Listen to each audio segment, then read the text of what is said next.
So, I have a lot of friends who requested me to make a video on YouTube because I started my own channel about the death of my daughter.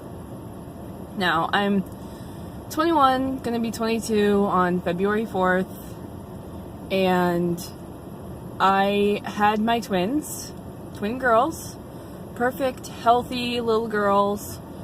I was married at 18 years old to my husband, now of 3 years, going on 4, Jeffrey, and we got pregnant when I was 20. I got pregnant, and I just had them. No, I was 19 when I got pregnant. I was 19. I had them when I was 20, and we couldn't be more happy. You know, we had 2 perfect, bouncing baby girls who were just amazing. Watching them grow up and rolling over and doing all of that, and it was wonderful. It was just the perfect life. And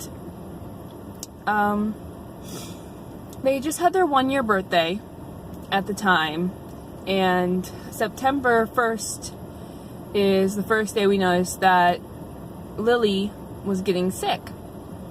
Now, she just had a little bit of diarrhea and nothing else. You know, she didn't have a fever, she didn't have anything like that, she just had diarrhea.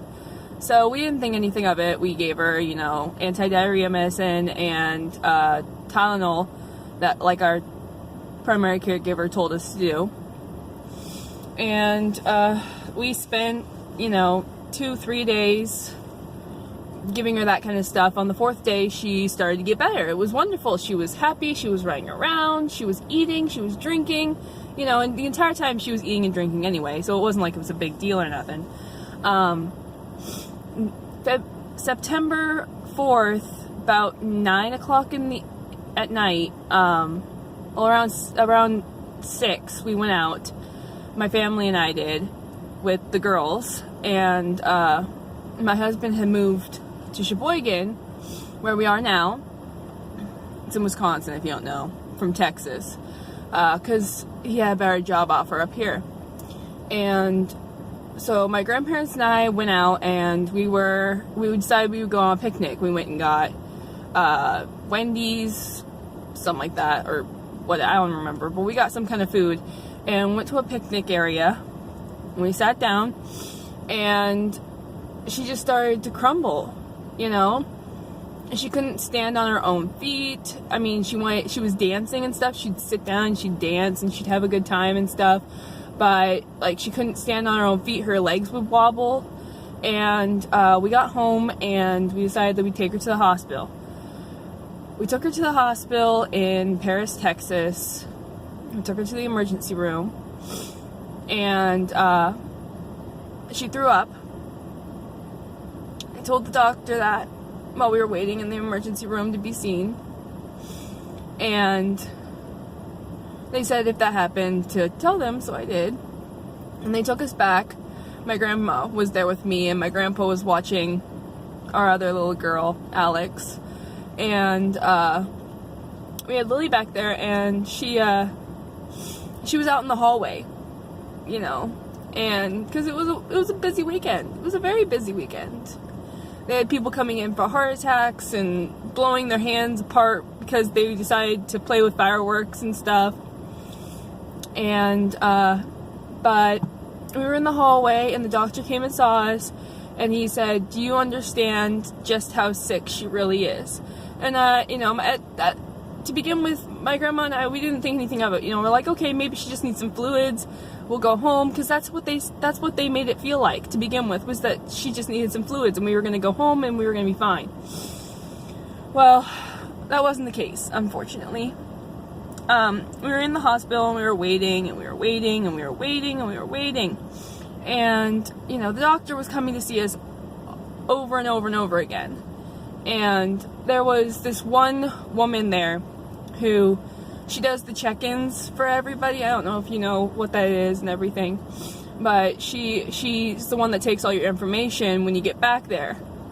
And, oh God, it was around probably 2 o'clock in the morning or so, when she was supposed to get off, and she stayed an extra 4 hours just to make sure that Lily was okay and everything. And well, the children's hospital was supposed to come and get us, and they were supposed to be there in the helicopter at 11 o'clock. To begin with, we thought it was HMO, which is a blood disorder that you have to get a kidney transplant, bone marrow transplant, or whatever, and then you have to be on dialysis for a while, and it's a 50-50 thing. So, you know, we were like, she's a fighter, she'll be fine, you know, we'll get over there, it'll be no big deal, you know, we'll take care of this. It'll be no big deal, you know. And the helicopter never came. It didn't come until about 5 o'clock in the morning. And then they spent 45 minutes trying to stabilize her. But around 1 o'clock in the morning, I ran to the hallway and told the nurses that, and just screamed out there and stuff, that she was having a seizure. Now, I know what seizures look like in children and that kind of thing. I grew up with kids that had seizures, not my siblings, but kids I went to school with that had seizures, you know, and not every seizure convulses.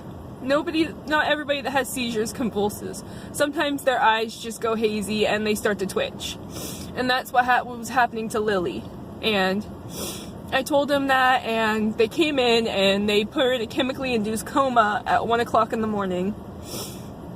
And there was only 4 nurses on staff and 1 doctor, because they had so many people call in. And they held her down, got her stabilized and everything. They had an entire room, an entire ER full of other patients, and they had every single person in that ER, all the specialists, everyone in that ER room looking at my daughter. And that's when it hit me that she's not gonna live through this. And I'm not a religious person, but I started praying. People in the hallway that didn't even know our family knew that she was gonna go, and they were praying for us. You know, and not everyone is religious, but, and I'm not a religious person by any standpoint, but I come from a very religious family, and I started praying. And when that happens, it's bad. But the helicopter finally got there at 4 o'clock. They spent 45 minutes getting her switched over to their machines, trying to get her stabilized. They didn't get her as stable as they wanted her to be and everything, but we got on the helicopter anyway. It was a 45-minute plane ride, helicopter ride over to the children's hospital. We got there. She went in for a CAT scan, and we went up, and, you know, I was still thinking, you know, she's gonna be fine. She's gonna be fine, because you can't let yourself think that your daughter's dying, or your child's dying, you know. And we went up, and we got up there, and I wasn't allowed to come back with her because she was going to the intensive care unit. And I sat in the waiting room. I was there probably maybe at the most 5 minutes. And the doctor came back and got me and said, "Are you Lily Rose's mother?" And I said, "Yes, I am." And she started walking me back, and she said, I asked her, you know, how's she doing? Is she okay? Can I see her? What's going on? You know, all the normal questions. And she said, you know, honestly, I don't think your daughter's gonna make it. Her heart just stopped. And at that point, we had just walked through the doors, and I was on the floor. And it took 3 nurses to pick me up off the floor because I just couldn't move. I got back there to her, and I had to make the hardest decision I've ever had to make in my entire life. It was just me. My husband was still in Sheboygan, Wisconsin, and I was in Texas. My grandparents were driving in from Paris and everything with my daughter, with my other daughter, to come and see her and everything. And I had to make the hardest decision in my life I've ever had to make. They told me the CT scan came back. She had a ruptured, they said it was meningitis to begin with, and that the mass in her brain had ruptured and had caused her to become brain dead. Later on, we found out that wasn't true. She actually had a tumor in her brain, and she'd had it since she was born, and we didn't know about it. And when she had the seizure, it ruptured the tumor and destroyed her brain. She was completely brain dead. There was no activity whatsoever. And they revived her, and I told them, you can't do it anymore. She hasn't, I asked the doctor if there was any chance of her having a real life, if there was any chance of her ever coming out of a coma, if there was any chance whatsoever of her being off life support. And the doctor said no. There's no chance. There's no brain activity. She's completely a vegetable. I'm sorry. And I had to tell him, you just need to stop. Just give me my daughter. She lived until 7:15 in the morning. I held her for 30 minutes until my grandparents got there. My grandma, my dad, my grandpa, and my grandma took turns holding her, and we sang to her and everything. And my husband got in about 2 o'clock in the afternoon because his aunt and uncle were nice enough to purchase him a plane ticket to make sure he could get there to see her. But unfortunately, she didn't hold on long enough for her daddy to say goodbye. We went and saw her in the morgue. And,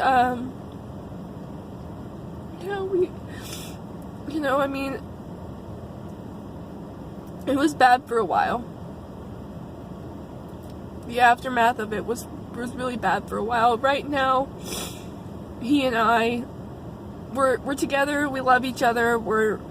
This isn't something that would ever split us up. This is something that made us closer together. But it's hard because they were identicals. And looking at her sister, it's looking at her. And she was so beautiful and so intelligent and so amazing. And you never think, oh, your daughter is going to be gone, at a year and a month old.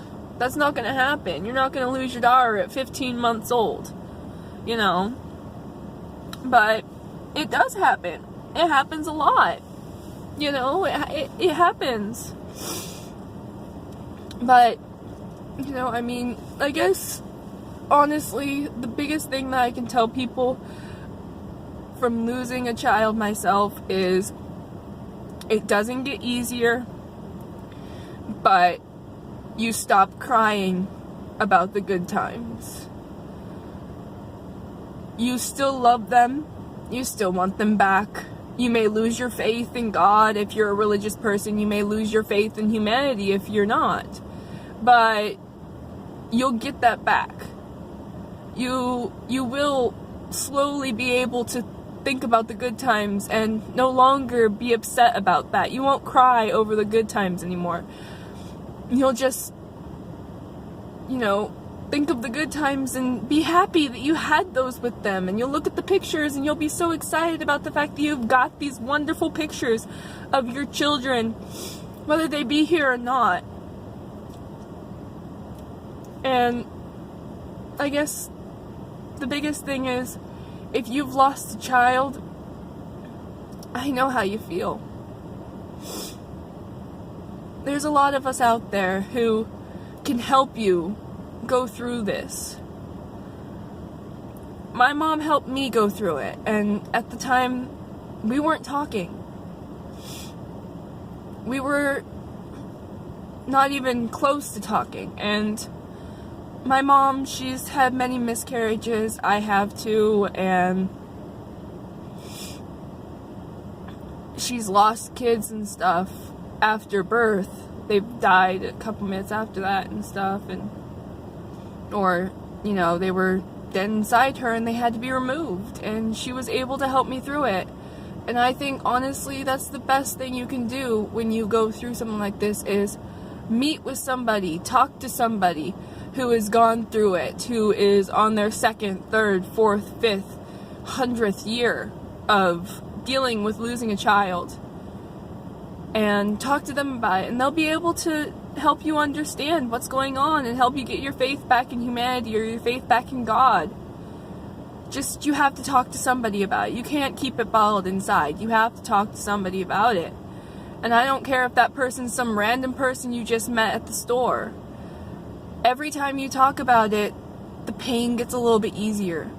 Dealing with it gets a little bit easier. Thank you for listening to me and listening about my child and everything.